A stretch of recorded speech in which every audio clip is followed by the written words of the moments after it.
Greetings and salutations, I am Castellan of Angmar, also known as Tarian of Linden, and I am here stuck with two cats. Please help me.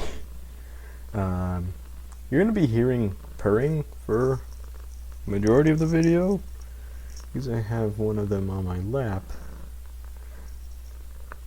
and she does whatever she wants, so I can't really do anything about that. And the other one's behind me currently, asleep. So this video is going to really touch on the basics of 3D modeling, the very basics, what's a vertex, what's a face, how you select each one, how you select both, and that sort of stuff. Some hotkeys and some tips and tricks on how to be fast, I guess, with your model. And I'm currently in a very uncomfortable sitting position in order to sustain this big old white ball of fur on my lap. So I'll get that going, and I'll get the main reason why you're probably watching this video going. So here we are in Milkshape, and ignore all the helmets. This is for a very special project that I will be disclosing much later in the year. Actually, the project will probably go into next year, but ignore all these helmets. The helmets are not important. So I'm just gonna hide them real quick. So I'm gonna talk about vertex. What's a vertex? What's a face, and all that stuff. Just to give you an idea of what you're looking at when you're in Milkshape or any program similar to it, because there are some concepts and things in Milkshape that can be translated into Blender. I don't use Blender because I am Jesus Christ, if I can talk, and ow, you are clawing into my leg now. What is wrong with you? I have a pea brain, basically, and I'm currently stroking my cat like a villain. So we're gonna start with that. So this is your vertex, and I'll also enable wire vision here. So that's a vertex. That red dot is the point where every face is going to meet up and be formed from. 3 vertex will form a face by controlling F. Now we'll go into flat so you can see the next part. Now every face has a back face. The back face is black and the front face is white. The white means this is where your texture is going to appear when you put it on it. When you assign the what would essentially become a model in materials. So I want to assign this to attachment set.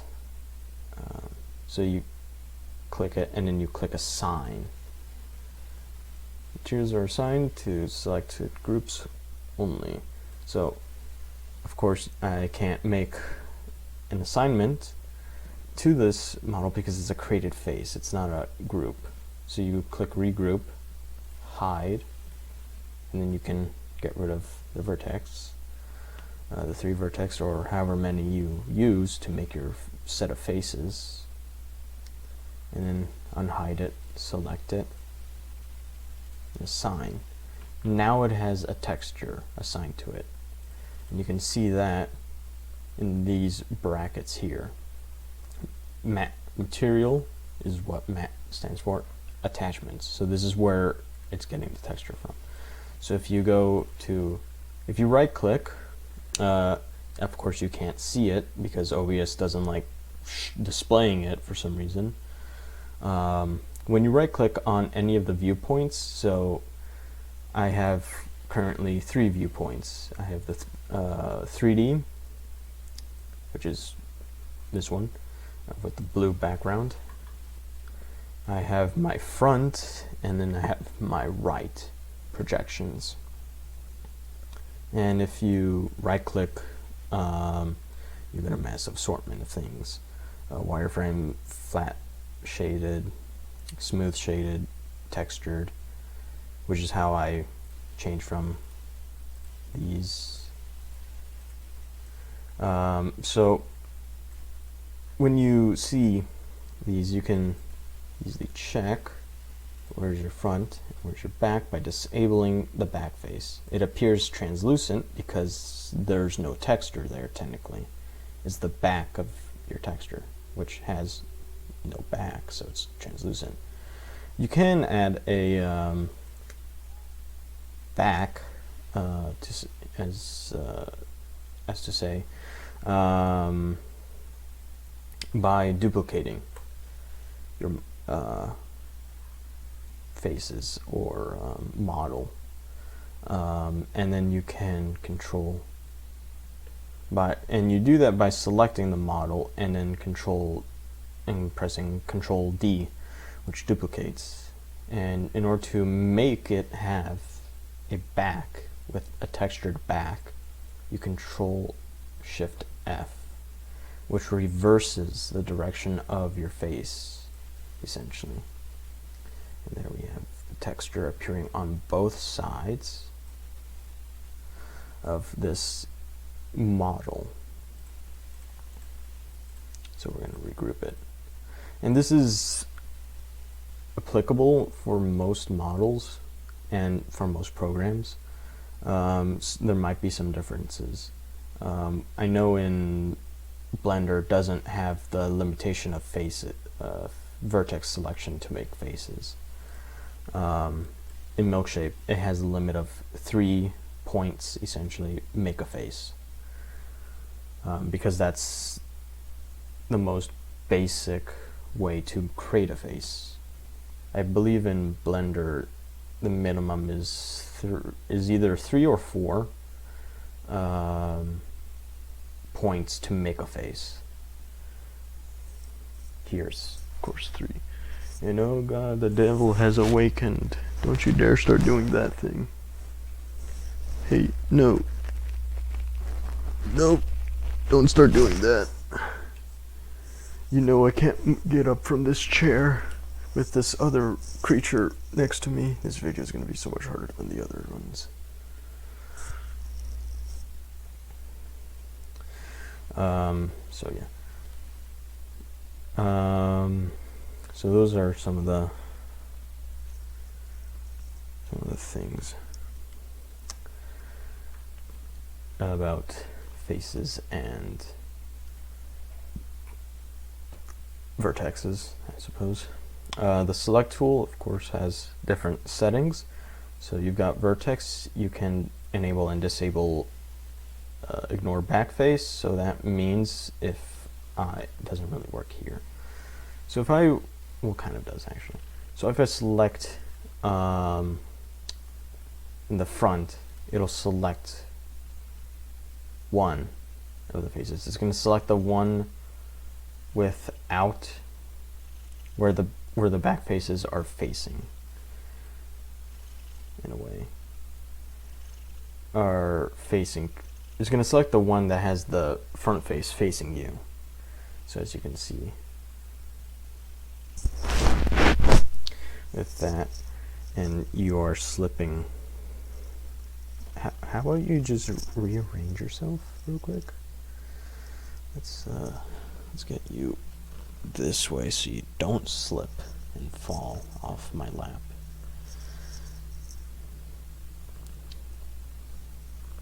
And now I can't use my left arm because now it's a pillow apparently. So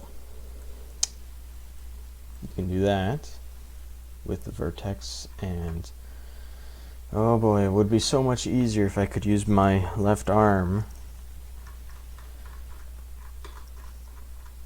So you can do that. It's gonna go wherever you have it, and you can do the same if you select the face button. It'll select the face that's facing you. You can do that. It'll appear that way. You can also select, or if you want to make very specific selections, I guess I'll use the helmets for this example. Or actually, the permacut is going to be fine. I'm going to delete that. If you want to select a very specific set of faces, and you can't really use the broad just selecting actual faces, you can enable by vertex on the face setting, which means it'll select all the faces that is connected to that vertex. So as you can see, if I can't really zoom in because I don't have, sorry Siva, so I am in the most awkward position to be doing this, but this video needs to be made so people actually know what they're doing at some point. So as you can see here, it's selecting those 4 faces because I selected the middle vertex. So it's going to select whichever are connected to it. So I wanted to select those, and now I have selected them. But you can also do, if you don't want to select both halves, you can select by vertex and ignore backface, or you can just do backface because it'll do the same thing. But you can really just do a lot of that with your select tool. Selecting by group is kind of stupid. Kind of don't need it. It does select large areas, but if it's multiple pieces in that group, it's going to select them all regardless, and it's not. I don't find it useful. The face setting and the vertex setting are going to be your best options when it comes to the select tool. And yeah, that's mostly what I need to say about the select tool. Of course, you have your rotate. These you can figure. I can never remember which plane really with any of X, Y, and Z because it doesn't always help. I've never really messed around with center of mass, origin, user point, global or local for rotation. Kind of just eyeball it by hand because you can actually do it by hand essentially. Oh, some other useful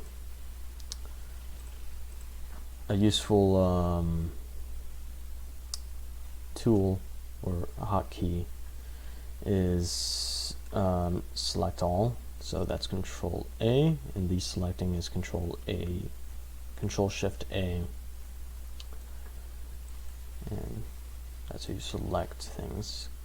To hide an object, you Control H. If you want to unhide anything, you Control Shift H. So I'm gonna select everything, hide it. That is not what I wanted. Yes, you. I'm going to select you. Move to the center line. So when you make any complicated shape with by hand, this is more applicable to by hand. It's important to make sure a lot of your vertex are aligned.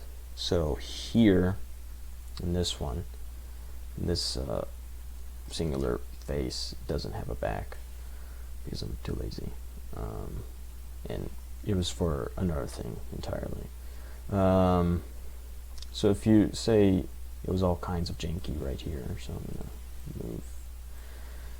If I can select things, there we go. Let's just say all these were janked. So if you select all the vertex that would be in your middle, acting as your center, you can go to scale and turn X to 0, and that'll bring them all to alignment. You can do the same on the x-axis by having Y become 0. So that would make them all in the same going. They're going to be essentially, if you're looking through the right or left projection, they're going to be just this point here. So if I deselect it and select only from the right projection, it'll select all of them regardless. Of course, I can select them from individually from the front face, but it'll do what you need to do. And you can align a lot of your vertex the way you need them. That way, the scale, there's not much to talk about. The move tool, I think, is useful really for doing manual changes. So if you want to move a very specific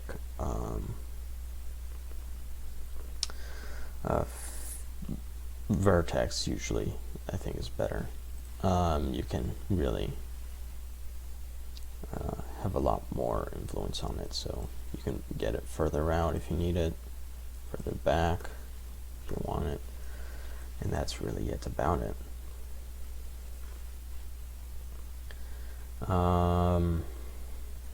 That's kind of a lot of the basic stuff. Regrouping essentially makes a group. So if I were to make a duplicate of this, Control F it, so I reverse the back face. There's also a tool called Extrude. Basically, move this back. It extends, it makes more faces essentially. So let's say I want to do that. So there we go. It's got new faces. It's going, the faces are going to appear usually at the edges of that face structure or model structure. I know my terminology is kind of confusing, but bear with me. I'm not the best at explaining things. I'm pretty sure people are already familiar with that. So I'm going to select it all and select this, and we're going to regroup it. Now it's its own group. So I can select it all, I can hide it all without really doing much. So I'm going to hide it. And then we'll just work on this little model thing to give you an idea of what you can really manipulate. So I'm going to actually bring those a little closer. So we're going to select all of the edges. We're going to select all of these. And we're going to create an edge, a sharpen edge. And we don't want X to be 0.9 because that would not be beneficial to us.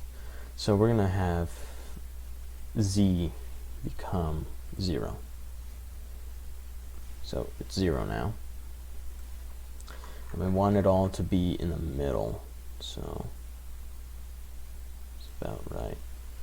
Now it's really thick at the moment because I extruded it a little far. So it's going to be a little thick to begin with. We can change that. We're going to make this 0.9.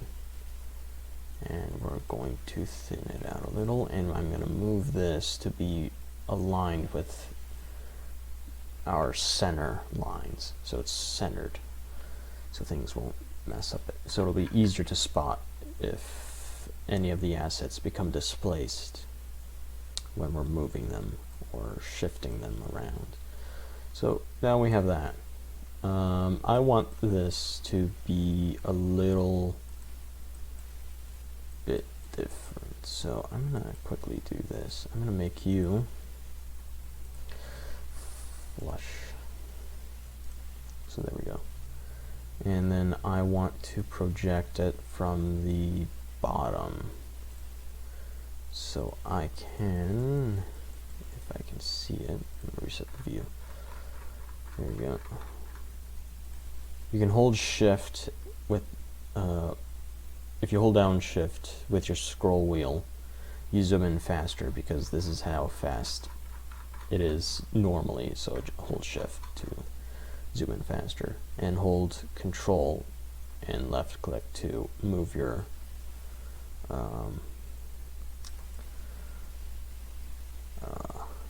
view around, basically to move your camera. So we're gonna select these bottom ones and we're gonna extrude that. I want this to be a little longer, and then we're going to do this. I'm gonna select these guys. We're not gonna want that enabled. We're gonna want vertex only. So we're gonna select those, and then we're going to turn that back to 1. We're gonna mess with it a little. And we're also gonna turn that back to left, right view. So we're gonna align that just about. There we go. So now it's got that. It's a little more shaped. It's going to fit more on a shaft. Let's also select all of these guys, all the middle vertex. Select you guys too. I'm gonna make you guys a little thinner. You're a little too thick.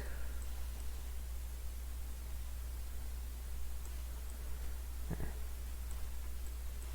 And we're going to select these in the middle. And then we're going to, again, make them thinner so we get a good transition. Because this is a very abrupt shift, actually. And then to make sure that is a little off. That's about right. So we're gonna select it all again. Hold shift to, of course, add to your selection, as in most programs. You can do that. And then let's just make it a better transition there. There. So it's not an abrupt change. It also flattens out our plane. But I want it to be a little more interesting there. So we're just going to select these guys, all these, and we're going to, that is not what we wanted to do. Keep that at vertex. And we're just going to scale it down a little more. So then we get essentially a hollow grind on it. It's not important to do these extra details, but does give the weapons or models, whatever you're working on really, more character. It gives them more depth. And in my opinion, it's always great to add that. Bring those in a little. We're gonna bring you guys in. Oops. And then we're going to make this a little thinner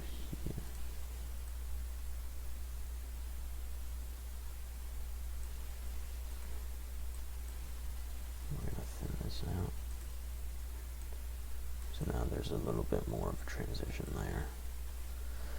And then we're going to thin it again, but not on the z-axis, but on the x. So we're going to make that a little thinner. Give it a little more visual flavor. Show that it is not completely straight. Or at least not completely parallel, because when you haft something, especially like spears, there's usually a tapering before the actual bladed part. And my cat's fallen asleep. That's great. I will be prisoner here now, forever. So now we have that model. And I guess that was the model to work on for the video, just so people get the idea of how to do things. Because surprisingly, there aren't a whole lot of tutorials on modeling tutorials that for this kind of stuff that are in Milkshape and are actually very good. And I said that too much, and oh god. So that's the model. I could actually probably use this for my Gundabad, Guardians of Gundabad unit that I'll have to work on at some point. But yeah, this is basically the most of the basics for 3D modeling. So yeah, if you guys want to see more of this kind of stuff, then you can suggest some stuff if you want to give me any ideas. So I'll see you guys in the next video, whatever that will be.